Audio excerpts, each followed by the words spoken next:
ಒಂದ್ ಕಡೆಗೆ ದರ್ಶನ್ ಅವರ ಪತ್ನಿ ಹೋಗಿ ಭೇಟಿಯನ್ನ ದರ್ಶನ್ ಅವ್ರನ್ನ ಮಾಡ್ತಾ ಇದ್ರು. ಇನ್ನೊಂದ್ ಕಡೆಗೆ ಪವಿತ್ರ ಗೌಡ ಅವರನ್ನ ಭೇಟಿ ಆಗೋಕ್ಕೂ ಕೂಡ ಪವಿತ್ರ ಗೌಡ ಅವರ ಕುಟುಂಬ ಹೋಗ್ತಾ ಇದೆ. ಯಾರು ಅವರ ತಾಯಿ ಮತ್ತು ಮಗಳು ಸೇರಿ ಮೂವರು ಈಗ ಭೇಟಿ ಮಾಡಿದ್ದಾರೆ, ಮಾತುಕತೆಯನ್ನ ಮಾಡಿದ್ದಾರೆ.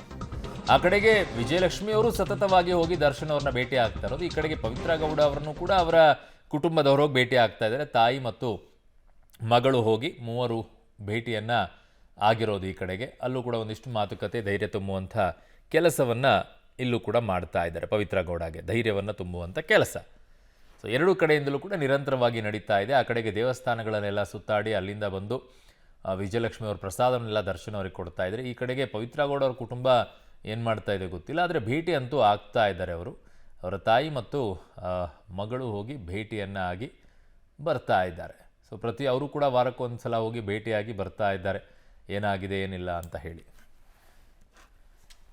ನನ್ನ ಸಹೋದ್ಯೋಗಿ ಮತ್ತೆ ಸಂಪರ್ಕಕ್ಕೆ ಸಿಗ್ತಾ ಇದ್ದಾರೆ. ಅಂಬರೀಷ್, ಒಂದ್ ಕಡೆಗೆ ದರ್ಶನ್ ಅವರ ಭೇಟಿಗೆ ಅವರ ಪತ್ನಿ ವಿಜಯಲಕ್ಷ್ಮಿ ಅವರು ಕೂಡ ವಾರಕ್ಕೊಂದು ಬಾರಿ ಹೋಗಿ ಭೇಟಿ ಆಗ್ತಾನೆ ಇದ್ದಾರೆ. ಈ ಕಡೆಗೆ ಪವಿತ್ರ ಗೌಡ ಅವರ ಕುಟುಂಬವೂ ಕೂಡ ಭೇಟಿ ಆಗ್ತಾ ಇದೆ. ಅವರು ಕೂಡ ಟೆಂಪಲ್ ರನ್ ಶುರು ಮಾಡ್ಕೊಂಡಿದ್ದಾರೆ. ಏನ್ ಕತೆ ಅಂತ?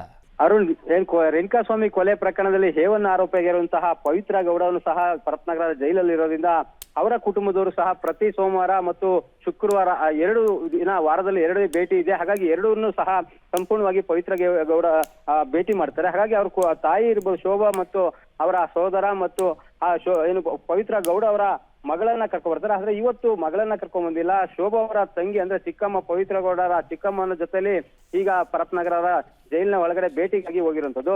ಎಲ್ಲ ಒಂದ್ ಕಡೆಗೆ ಮಗಳನ್ನ ನೋಡೋದಕ್ಕೆ ಬಂದಾಗಲೂ, ಪ್ರತಿ ಸಲ ಬಂದಾಗ್ಲೂ ಸಹ ಒಂದು ಬ್ಯಾಗ್ ನಲ್ಲಿ ಒಂದಷ್ಟು ಹಣ್ಣು ಮತ್ತು ಬೇರೆ ಐಟಮ್ಗಳನ್ನ ತಂದು ಕೊಟ್ಟು ಹೋಗ್ತಾರೆ. ಹಾಗಾಗಿ ಆ ಜೈಲಿನ ಒಳಗಡೆ ಬೇರೆ ಯಾವ್ದು ತಿಂಡಿಗೂ ಅವಕಾಶ ಇಲ್ದಿರೋದ್ರಿಂದ ಹಣ್ಣುಗಳನ್ನ ಮಾತ್ರ ಈಗ ಕೊಡ್ತಾ ಇರೋಂಥದ್ದು. ಜೊತೆಗೆ ಪವಿತ್ರ ಗೌಡಗೆ ಕೆಲವೊಂದು ವಸ್ತುಗಳನ್ನ ತಗೊಂಡೋಗಿದ್ದಾರೆ ಅನ್ನೋ ಮಾಹಿತಿ ಇರುವಂತದ್ದು. ಅಂದ್ರೆ ಎಲ್ಲ ಒಂದ್ ಕಡೆಗೆ ದರ್ಶನ್ ಈ ವಿಚಾರದಲ್ಲಿ ಏನು ಕಾನೂನು ಪ್ರಕ್ರಿಯೆಯನ್ನ ವಿಜಯಲಕ್ಷ್ಮಿ ವಹಿಸ್ಕೊಂಡಿದ್ದಾರೆ. ಹಾಗಾಗಿ ಎಲ್ಲ ಒಂದ್ ಕಡೆಗೆ ಪವಿತ್ರ ಗೌಡಗೂ ಆತಂಕ ಇರುವಂತದ್ದು. ಹಾಗಾಗಿ ಆ ಪವಿತ್ರ ಗೌಡರ ಪೋಷಕರು ಸಹ ಏನು ಈಗಾಗಲೇ ಕಾನೂನು ಪ್ರಕ್ರಿಯೆಗಳ ಬಗ್ಗೆ ಸಂಪೂರ್ಣವಾಗಿ ಅಂದ್ರೆ ಬೇರೆ ವಕೀಲರನ್ನು ನೇಮಕ ಮಾಡ್ಕೋಬೇಕು ಅನ್ನೋದ್ರ ಬಗ್ಗೆ ಈಗಾಗಲೇ ಚರ್ಚೆ ಆಗಿದೆ ಅಂತೇಳಿ ಗೊತ್ತಾಗ್ತಿರೋಂಥದ್ದು.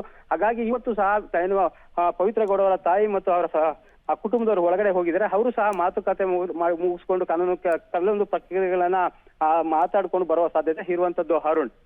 ಓಕೆ ಅಂಬರೀಷ್, ನಿಮ್ಮೆಲ್ಲ ಮಾಹಿತಿಗೆ ಧನ್ಯವಾದಗಳು.